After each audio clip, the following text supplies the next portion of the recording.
Assalamualaikum warahmatullahi wabarakatuh. Hai everyone, good morning. Berjumpa lagi bersama saya Fajar Nur Zaman dan masih tetap di channel yang sama Fajar Nur Zaman. Dan hari ini saya membawa logo baru nih. Ada di atas saya. Ini adalah logo Evox. Evox ini adalah akronim dari English Vocational 6 Kuningan, di mana komunitas ini berdiri di SMK Negeri 6 Kuningan. Komunitas tentang apa, Pak? Komunitas tentang bahasa Inggris tentunya ya. Nah, komunitas ini sengaja didirikan di SMK Negeri 6 oleh saya untuk anak-anak, khususnya siswa aktif, alumni, dan bahkan umum ya.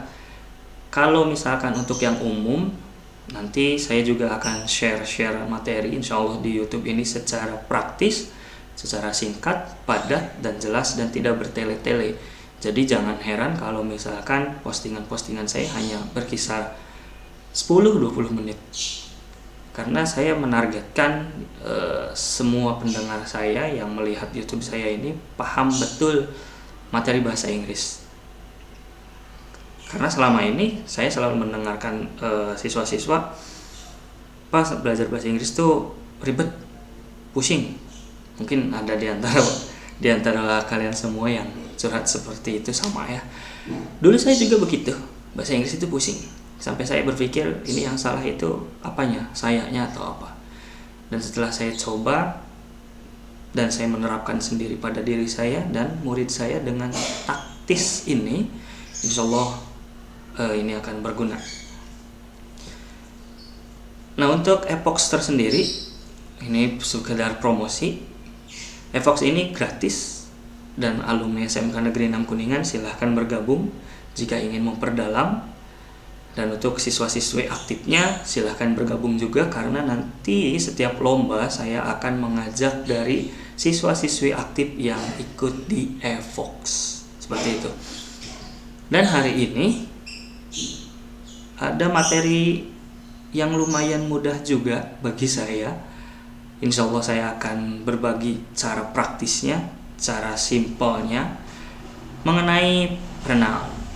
Apa sih pronoun? Mungkin selama ini adik-adik atau kalian semua sering mendengar pronoun. Pronoun itu adalah kata ganti kalau di dalam bahasa Indonesia. Tapi secara definisinya, pronoun is a word that used in place of a noun or another pronoun. Kata ganti yang katanya itu digunakan untuk menggantikan sebuah kata benda atau noun or another pronoun atau kata ganti yang lainnya. Yang pertama, a pronoun can refer to a person, place, thing, or idea. Kata ganti bisa merujuk pada orang, tempat, benda, atau sebuah ide. The word that a pronoun refers to is called its antecedent. Kata yang merujuk pada kata ganti itu disebut dengan antecedent atau kata yang mendahulunya. Itu antecedent ya. Nah, di sini ada contoh antecedent biar kalian paham apa sih antecedent. Ada kalimatnya begini. Rahmanda works at Silent Coffee. Kalimat yang pertama. Kalimat yang kedua, she is beautiful waiters. Nah, Rahmanda bekerja di Kopi Silent. Dia adalah pelayan yang cantik.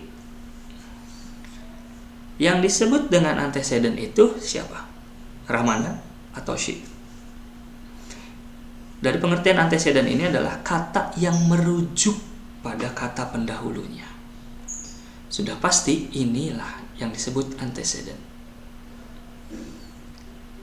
Nah, merujuk pada kata pendahulunya. Yes. Sorry. Yang antecedent ini yang ini. Astagfirullah. Karena merujuk kata pendahulunya. Nah, ini yang disebut dengan antecedent. Paham ya? Jadi kalau misalkan di sini tidak ada kata ganti yang merujuk pada antecedent, berarti itu nonsense. Tidak disebut dengan pronoun. Next, kind or type of pronoun. Tipe dalam kata ganti itu banyak. Ada subject, ada object, ada possessive, ada reflexive. Tentunya pronoun sebagai subjek, objek, possessive, reflexive ini punya posisi dan peran masing-masing. Nah, hari ini saya akan mencoba menjelaskan dua ini saja secara personal. Subjek dan objek. Pronoun as subject, pronoun as object. Tapi sebelum ke sana, saya akan menjelaskan dulu di sini ada number, person, gender. Number itu hitungannya ada singular, ada plural. Singular sudah seperti biasa. Singular itu adalah kaum-kaum yang jomblo, kaum-kaum yang sendiri. Dan kaum plural itu adalah kaum yang banyakan. Nah, di sini ada sudut pandang nih, ada person. Ada first, second, third. First, second, third. Ada gender. MF itu adalah male female ya, male female, nature. Ini bisa dibedain. Ini nanti bisa dijelasin pada saat next materi. Nah, maksudnya di sini orang yang pertama itu sudah pasti I. Saya jelasin yang posisi subjek dulu deh. Sudah pasti orang yang pertama ini adalah I. Saya ini adalah orang yang pertama. Orang yang kedua ini adalah orang yang diajak bicara. Kalau saya ngomong sendiri ya aneh tentunya. Meskipun saya hari ini ngomong sendiri, tapi the second person itu adalah Anda, para pendengar, para yang menikmati video saya ini. Itu disebut dengan you, Anda, you.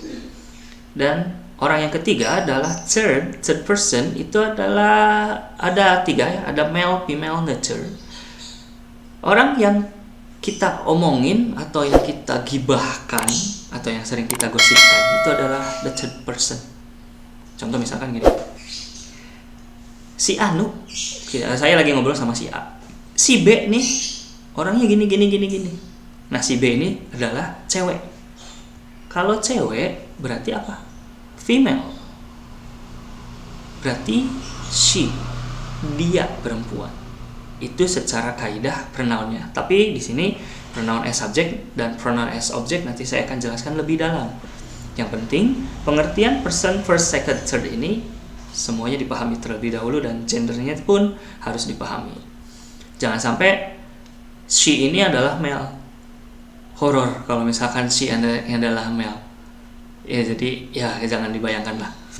Pokoknya jangan tertukar, male itu adalah laki-laki, female adalah perempuan. Nature ini tidak diketahui jenisnya atau biasa untuk benda atau hewan atau sebuah idea lah. Jangan sekali-kali menggunakan it untuk manusia. Jelas ya? Oke, untuk yang pertama kita merujuk pada pronoun as subject. Pronoun as subject digunakan untuk menggantikan kata benda yang berada di depan kalimat atau kata ganti tersebut berada di posisi sebagai subjek. Nah, yang seperti tadi saya jelaskan yang untuk posisi singular ada I, you, he, she, it. Ini adalah posisi orang-orang yang jomblo, orang-orang yang sendiri. Bagaimana dengan yang plural? Pak, yang plural itu ada first, second, third. Tadi saya ketinggalan. Kenapa yang di plural juga ada first, second, third? Jelas. Dan di sini sudah ada orang-orangnya. We itu apa artinya? Kita. Kenapa kita disebut dengan posisi orang pertama? Yang namanya kita sudah pasti ada sayanya di situ. Contoh, saya sedang bersama dengan teman saya si Ana dan si Anu. Ini disebut dengan we. Tentunya ini adalah orang yang pertama. Ketika saya bertiga sedang berjalan, ini satu geng ya. Geng ini berjalan. Ketemu lagi dengan satu orang namanya si ini. Nah, ketika si ini datang, inilah yang disebut dengan second person, meskipun dia sendiri ya adalah you, karena posisinya di sini ketika gabung jadi banyak, jadi 4. Ada saya, ana, ini, anu. Nah, posisi di third person untuk plural ini adalah mereka yang diomongin. Jadi ketika si ini datangnya itu ngadu-ngadu. Golongan mereka mah gini. Nah, golongan mereka mah gini. Nah, mereka itulah yang disebut dengan they. Paham ya? Jelas sampai sini? Nah, kalau jelas, kita lihat contohnya pronoun, kata ganti sebagai subjek. Ingat, kata ganti tersebut berada di posisi sebagai subjek. Ini otomatis posisinya ada di depan kalimat. Contoh, kalimat yang pertama, Lia is smart student. Lia itu murid yang pandai. Kalimat yang keduanya, she was the first winner English debate championship. Dia adalah pemenang juara pertama debat bahasa Inggris. Ini subjeknya Lia. Di sini subjeknya juga Lia, tapi diganti oleh she. Kenapa diganti oleh she? Karena Lia adalah perempuan dan Lia posisinya sendiri. Tidak berdua, tidak bertiga. Ketika sendiri itu termasuknya di ranah singular. Jadi otomatis diganti oleh she. Yang kedua, Jack is my new friend. Jack itu adalah teman baru saya. He is a good guy. Dia adalah laki-laki yang baik. He ini merujuk pada si Jack, menggantikan si Jake. Kenapa jadi he? Betul, seperti penjelasan yang pertama. Karena si Jake ini sendiri, termasuk di singular, dan dia adalah laki-laki. Otomatis ketika posisinya berada di subjek, dia menjadi he. Dan contoh yang ketiga, I have a lot of new friend when I first go to school. Saya punya beberapa teman baru ketika saya pertama kali pergi ke sekolah. They are so kind. Mereka semua baik. Kita lihat di sini ada they. They ini merujuk pada siapa? Merujuk pada beberapa teman yang baru. Meskipun yang diganti berada di posisi objek, karena tugasnya adalah pronoun as subject, pronounnya itu wajib di subjek. Dan they ini menggantikan beberapa teman. Kenapa beberapa teman menjadi they? Karena posisinya adalah banyakan alias plural. Paham ya? Insyaallah paham. Itu secara simpelnya. Next, kita pindah ke pronoun as object. Penjelasannya hampir mirip dengan yang pronoun as subject, cuman ada bedanya. Kalau subjek itu di depan kalimat, kalau objek di belakang kalimat, atau posisinya si pronoun, posisinya si kata ganti itu sebagai objek. Nah, saya jelasin dulu di sini. Kok ini jadi me, you, him, her, it, Pak? Yes. Ketika di subjek ada I, ketika berubah posisi di objek itu menjadi me. Ya. Ketika posisi pertama sebagai subjek itu ada you, ketika jadi objek tetap you kalau you.